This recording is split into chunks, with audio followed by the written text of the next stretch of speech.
Welcome back to another technical video. Today, I'll be going through your question, answering it, and hopefully finding that solution you're looking for.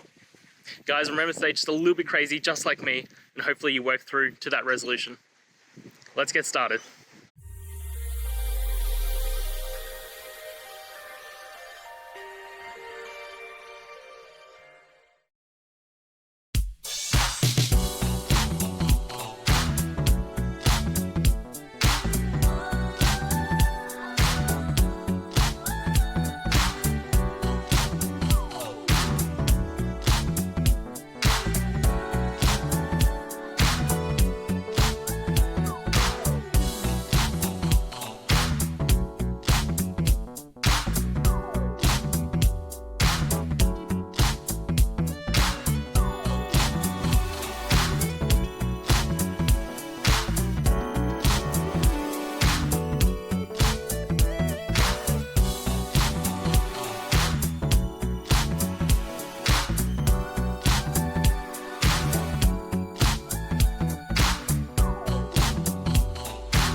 And that's it, guys. I hope we found the solution you're looking for. And look, if we did, please hit the subscribe button. I'd really appreciate it.